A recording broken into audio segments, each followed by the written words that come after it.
For decades, Johnny Carson sat behind a desk while America's most celebrated stars walked onto his stage. More than 22,000 guests came through The Tonight Show, and millions saw the same polished world. Famous faces, effortless laughter, handshakes, and carefully protected reputations. But according to the account in this transcript, Carson saw something very different when the cameras stopped rolling. Behind some of Hollywood's most admired images, he believed there were egos, cruelty, fear, and contradictions that audiences rarely witnessed. These were the people who could command a room simply by entering it, and leave everyone else walking on eggshells. Now, the curtain lifts on 7 names, beginning with the one whose public image may have hidden the deepest contradiction. Actor number 1, Bill Cosby. There was a particular kind of celebrity that seemed almost impossible to challenge. The man who didn't merely entertain the public, but taught it how to live. Bill Cosby had built exactly that kind of image. To millions of Americans, he was the reassuring face of family television, the beloved Dr. Huxtable, the man in colorful sweaters who seemed to embody wisdom, responsibility, and good judgment. But according to the account presented here, Johnny Carson saw a far less comfortable personality behind that carefully maintained image. The transcript describes Carson remembering Cosby's appearances on The Tonight Show as moments when the atmosphere could change almost instantly. Once the cameras were active, Cosby could project warmth and familiarity. But when the broadcast light disappeared, the story claims that expression could vanish, replaced by a colder and more critical demeanor.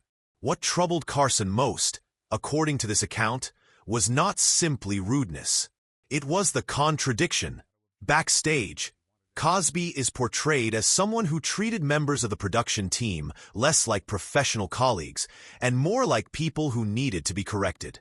A cameraman's clothes, an assistant's appearance, or a writer's behavior could supposedly become an opportunity for another lecture. Rather than creating a relaxed environment, the transcript says Cosby carried himself like a moral authority whose standards everyone else was expected to meet. That behavior became especially uncomfortable because of the public identity surrounding him. Here was a man celebrated for talking about family, education, discipline, and clean living. Yet, in Carson's alleged private assessment, those lessons sounded hollow when compared with the way Cosby treated people around him. One incident in the transcript is particularly revealing. Carson supposedly witnessed Cosby berating a staff member after the person laughed too loudly during a break.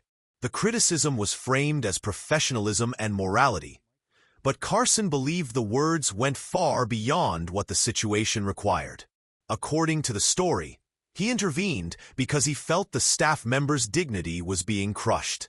And then came the reaction. The transcript describes Cosby looking back at Carson with open hostility, as though the intervention itself had crossed an invisible line. For Carson, that moment supposedly captured the contradiction better than any television appearance could. The public saw a man offering guidance. Behind the scenes, the account portrays someone who demanded obedience to his own standards while reacting angrily when challenged. And that is why the story places Cosby at the end of Carson's alleged blacklist. Not because he was the loudest man in the room, but because the contrast between the public image and the private behavior was presented as something far more unsettling. Yet Cosby wasn't the only superstar whose polished reputation allegedly concealed a difficult reality. Another Hollywood icon carried a completely different kind of power, one built not on moral authority, but on fear. Actor number 2, Frank Sinatra. Frank Sinatra didn't need an introduction. The voice alone could fill a room. The tailored suits, the effortless confidence, the aura of sophistication, all of it helped create the image of a gentleman who seemed to belong to another class of celebrity entirely. But according to the account in this transcript, Johnny Carson experienced another side of Sinatra whenever the singer entered the Tonight Show studio. The story paints those appearances almost like a change in government.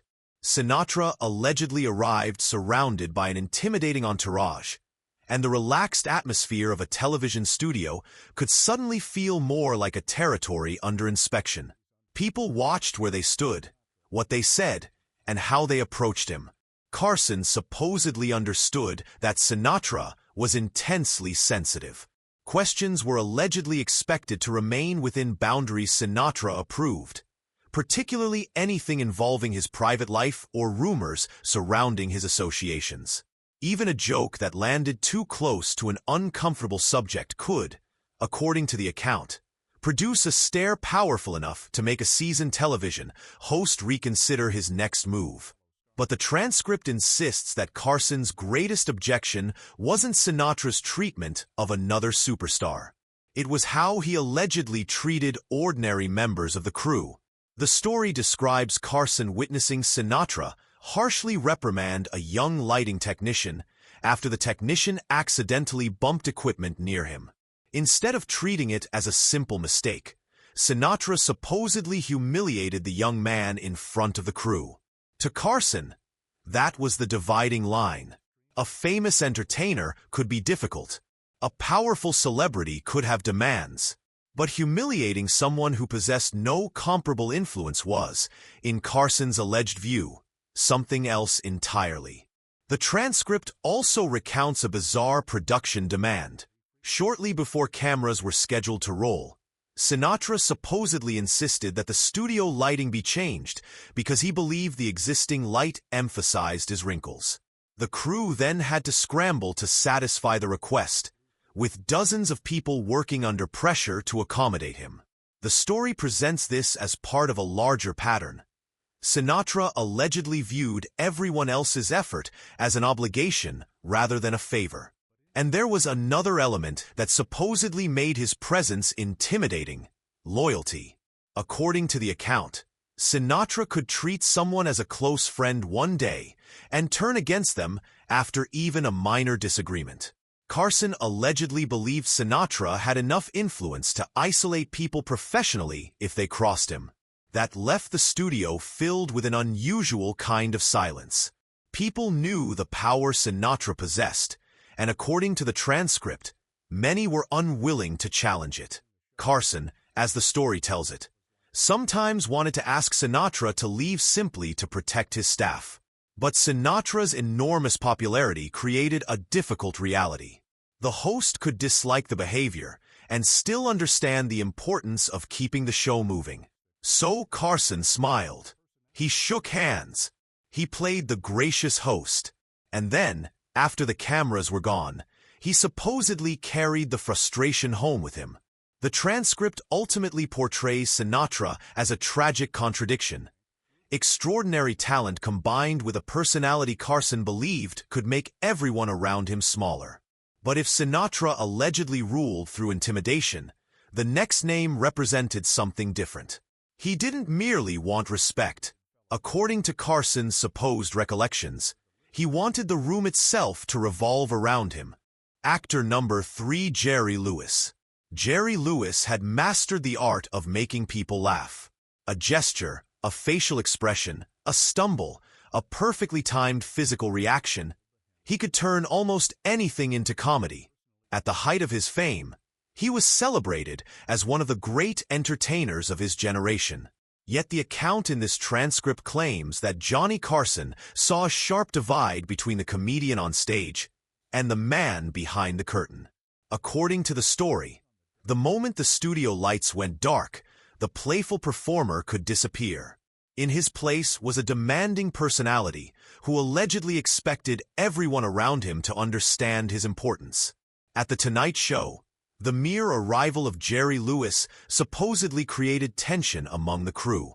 Assistants, camera operators, and backstage personnel knew they might be criticized over details most people would never notice. The transcript describes arguments over things as small as the wrong coffee or a chair being positioned incorrectly. But Carson's alleged frustration went deeper than temper. He believed Lewis wanted something closer to worship. The story portrays Lewis as a guest who did not simply expect professional respect. He allegedly wanted to dominate the conversation, interrupt the host, make jokes at other people's expense, and redirect attention toward himself whenever possible. Carson therefore had to perform two jobs at once: host the interview and prevent it from becoming an extended showcase for Lewis's ego. The contradiction became even more striking because of Lewis's public philanthropic image. For years, he had been closely associated with telethons raising money for children with disabilities, appearing before audiences with emotion and compassion. According to the transcript, Carson found it deeply disturbing that the public persona could supposedly differ so dramatically from Lewis's backstage behavior. The account claims that after stepping away from the cameras, Lewis sometimes used cruel or derogatory language toward the very people whose struggles had formed part of his public charitable identity. For Carson, that contrast was difficult to reconcile. Then came an incident involving a costume worker. The transcript claims that Lewis demanded a young woman be fired after she accidentally wrinkled part of his jacket. Carson allegedly intervened personally, preventing the dismissal. According to the story, Lewis never forgave him for interfering. The account also portrays Lewis as intensely competitive with other entertainers. Young comedians were supposedly viewed not as future colleagues, but as potential threats. Rather than encouraging new talent, Lewis allegedly made disparaging remarks about emerging performers, particularly when he believed they might attract attention that otherwise belonged to him. That jealousy, the transcript suggests, created an atmosphere where admiration could quickly turn into resentment. And perhaps that is what Carson supposedly found saddest. Jerry Lewis had almost everything an entertainer could want: extraordinary fame, wealth, public affection, and a place in comedy history. Yet the story argues that none of those achievements could compensate for a lack of respect toward the people around him. Carson's alleged conclusion was simple: a person can spend an entire career portraying the good-hearted character, but the real test comes when there is no audience to impress and no reward for being kind. That lesson becomes even darker when the spotlight itself becomes the thing a star is willing to steal from everyone else. Actor number 4, Burt Reynolds. Burt Reynolds was built for Hollywood mythology. The mustache, the confidence, the grin, the effortless charm. During the height of his fame, he represented a particular version of masculinity that audiences found irresistible. On The Tonight Show, he and Johnny Carson were often presented as friends, trading jokes while the audience responded to Reynolds's familiar charisma. But the account in this transcript claims that Carson's private assessment was far less flattering. According to the story, Reynolds carried himself as though the world had been designed to reinforce his image. Nowhere was that supposedly more obvious than backstage, where his concern over his appearance could become an obsession. The transcript describes him demanding painstaking attention from makeup artists and becoming defensive whenever anyone acknowledged that he wore a hairpiece. What looked like confidence from a distance, Carson allegedly believed, was partly a fragile fear of losing the image he had built. But the issue that supposedly disturbed Carson most involved women. The account claims that Reynolds sometimes treated female guests less like professional colleagues and more like props in his performance. The story describes unwanted physical contact, crude flirting, and jokes that allegedly left women uncomfortable, while Reynolds laughed them off as part of his persona. Carson, according to the transcript, occasionally attempted to redirect conversations simply to protect a guest from further embarrassment. Then there was Reynolds's habit of turning interviews toward himself. Rather than engaging with Carson's questions, he allegedly used them as openings to tell stories about his romantic life and supposed conquests. The transcript portrays him speaking about relationships as trophies, emphasizing the victories rather than the emotions of the people involved. To Carson, the problem wasn't that Reynolds was a famous playboy. It was the apparent lack of concern for anyone else's feelings. One incident described in the transcript became particularly memorable. During a live appearance, Reynolds allegedly emptied a can of whipped cream onto another guest for the sake of a laugh. The audience reportedly enjoyed the spectacle, but Carson supposedly noticed the humiliation in the other person's expression. Backstage, rather than offering a sincere apology, Reynolds allegedly dismissed the act as entertainment. That response, according to the story, revealed the larger problem. If another person could be embarrassed and the result produced applause, then the embarrassment itself became acceptable. The transcript also claims Reynolds sometimes exaggerated or invented stories about his career and personal life. When Carson supposedly challenged those stories with contrary information, Reynolds would become defensive, responding with sarcasm rather than admitting an error. Carson allegedly saw beneath the charm a man who could not tolerate criticism because his public confidence depended on never appearing vulnerable. And that is where the story becomes more complicated. The same persona that made Reynolds magnetic to audiences could, according to this account, become exhausting for the people closest to him. His fame was immense, his wealth was real, and his image was carefully maintained. But Carson supposedly believed his character was much less impressive.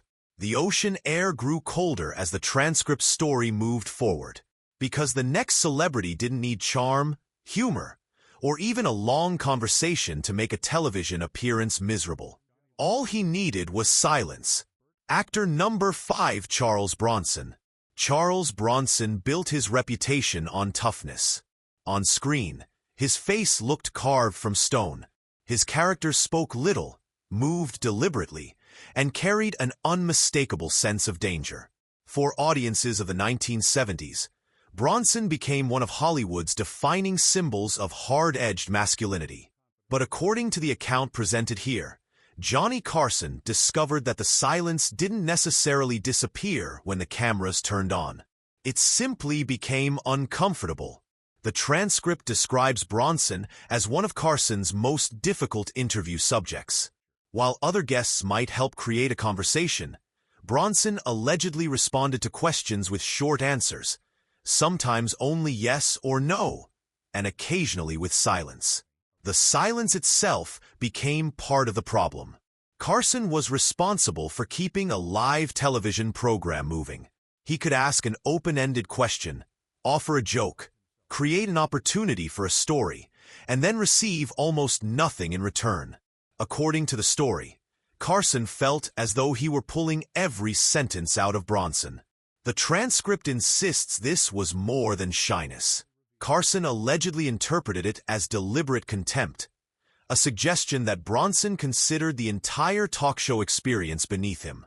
That attitude supposedly continued backstage. The account describes Bronson entering the studio without greeting assistants or makeup artists, carrying what staff interpreted as a cold and dismissive expression. Suggestions involving camera positions, scripts, or production details were allegedly met with little interest. One incident described in the story involved a young female staff member who reportedly became upset after Bronson responded contemptuously to an ordinary social question. For Carson, the distinction mattered. A celebrity could be quiet. A celebrity could be private. But in his alleged view, neither justified making people who were simply doing their jobs feel insignificant. The transcript also portrays Bronson as someone who seemed almost indifferent to the audience itself. While many stars treated public support as the foundation of their success, Bronson allegedly showed little enthusiasm for waving, smiling, or acknowledging the crowd. He appeared, according to the story, eager to finish the recording and leave. Carson supposedly interpreted that behavior as a strange contradiction. Bronson wanted the image of the dangerous, untouchable hero, yet the account claims he lacked the basic willingness to participate in ordinary human conversation. In Carson's alleged interpretation, the toughness became a shield. If Bronson said little, he could not reveal much about himself. If he maintained the intimidating persona, people might mistake silence for depth. And if everyone else did the talking, He never had to risk exposing a personality that might not match the legend. That was the irony Carson supposedly saw. The actor had become famous for playing men who commanded respect without asking for it. But the transcript claims that in real life, his behavior toward ordinary people created something closer to discomfort than admiration. And then came a completely different kind of Hollywood downfall. The next name didn't build his reputation on silence. He built it on comedy, confidence, and the belief that he was destined to become the next king of late night. Actor number 6, Chevy Chase. Chevy Chase entered the late-night world with something most newcomers could only dream about: enormous momentum. His success on Saturday Night Live had made him a recognizable comedy star, and according to the transcript, that success contributed to an increasingly confident, perhaps dangerously confident, attitude. Johnny Carson, the story claims, had already heard plenty about Chase's reputation backstage. The account portrays him as someone who could insult colleagues with brutal ease, including people who had little power to defend themselves. Stagehands and other crew members were allegedly treated as though their appearance, intelligence, or abilities were beneath him. Carson supposedly noticed that attitude during Chase's appearances on The Tonight Show. Instead of entering as a guest grateful for the opportunity, Chase allegedly carried himself as though his appearance were a favor to everyone else. But the most important chapter came when Chase decided to challenge Carson on his own territory. According to the transcript, Chase left acting behind temporarily to launch a talk show designed to compete directly with Carson. The ambition was enormous. The belief behind it was even larger. Chase reportedly spoke as though late-night television was ready for a new ruler. And then reality answered. The show became a major failure, collapsing after only a few weeks because of extremely poor ratings and reported problems involving Chase's relationship with the crew. For Carson, according to the account, the failure produced an emotion that surprised even him: satisfaction, not jealousy. The transcript insists. Justice. Carson had supposedly watched Chase behave as though talent alone made him superior to everyone around him. Then the very industry Chase believed he could dominate rejected the experiment. The story claims Carson even mocked the failure publicly on television, a rare decision for someone who generally avoided openly humiliating colleagues. But with Chase, Carson allegedly felt the lesson mattered. Late-night television was not simply about having a quick wit. It required patience, timing, humility, and the ability to connect with people. A host had to understand that the audience was not there to admire the host's ego. The host was there to serve the audience. Chase, in Carson's alleged view, had forgotten that distinction, and so his failed talk show became more than a professional disappointment. In the story, it became a symbol of what happens when confidence turns into arrogance and arrogance turns into isolation. The transcript leaves Chase's chapter with an almost poetic idea. Fame can lift a person above everyone else, but it can also create the illusion that gravity no longer applies. Eventually, the fall comes. Yet even after 6 names, the account insists there was one final figure who belonged at the top of the list. Not because he was the loudest, not because he was the rudest, but because, according to Carson's supposed memories, the gap between the public image and the private personality was the most disturbing of all. Actor number 7, Milton Berle. Milton Berle was once known simply as Mr. Television. For an entire generation of Americans, he represented the arrival of television itself. Families gathered around their sets to watch him perform, and his fame became so enormous that audiences were willing to buy televisions simply to see what he would do next. But according to the account in this transcript, Johnny Carson remembered Berle for a very different reason. He allegedly saw a performer who could not tolerate sharing the spotlight. Berle was supposedly incapable of accepting the role of ordinary guest.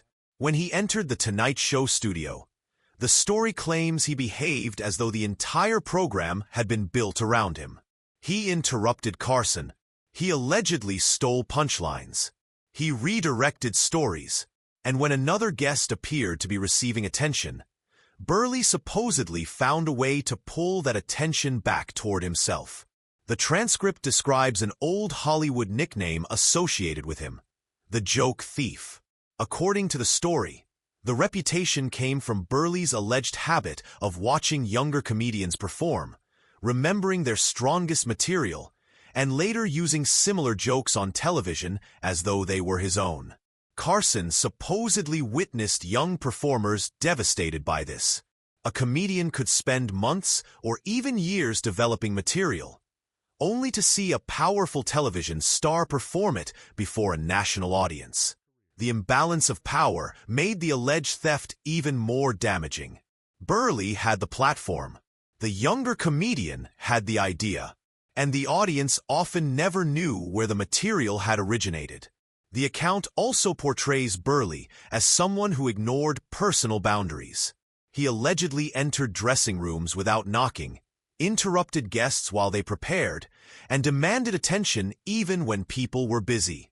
On one occasion, Carson supposedly had to ask him to leave a makeup area because he was distracting an actress preparing for an emotional scene. His demands reportedly extended to production itself. Berle allegedly complained about lighting, camera angles, and staging whenever he believed the arrangement did not place him prominently enough. Even the writing staff was supposedly not immune. The transcript claims Berle regularly dismissed newer ideas in favor of older routines, then blamed the writers if the audience failed to respond. For Carson, however, the greatest offense was the way Berle allegedly treated the host. There was an unwritten rule in talk television. The guest should help the host create the interview, not compete with him for control. Berle supposedly ignored that rule. The transcript describes one particularly humiliating moment when Berle allegedly patted Carson on the head like a child and told him to be quiet while he continued a long story. Carson, the story claims, had to rely on every ounce of professionalism he possessed to remain calm. But beneath the anger, Carson supposedly recognized something else: fear. The account suggests that Berle's hunger for attention came from an intense fear of being forgotten. Television had changed. New performers were arriving. Old styles were fading. And Berle allegedly responded not by accepting the passage of time, but by fighting desperately to remain at the center. That desperation, according to the story, gradually pushed people away. The man who once commanded millions of television viewers allegedly became increasingly isolated from the very colleagues whose attention he craved. And that is what gives the final image of Berle its sting. He had built an enormous career, but the transcript claims he built much of his later behavior around taking light from others rather than creating his own. The 7 stories, taken together, form the portrait this account attributes to Johnny Carson. Celebrities who could dominate audiences while struggling to earn genuine respect behind the scenes. But there was one more lesson hidden beneath all 7 names. Fame can disguise character. A suit can disguise insecurity. A joke can disguise cruelty. A smile can disguise resentment. And a carefully constructed public image can survive for years before the world finally sees what was underneath. According to the transcript, Carson eventually closed his notebook as dawn approached over Catalina Island. The stars he had known were no longer simply legends in his memory. They were complicated human beings, carrying the same flaws, fears, and contradictions as everyone else. The audience had seen the lights. Carson claimed to have seen what happened when they went out.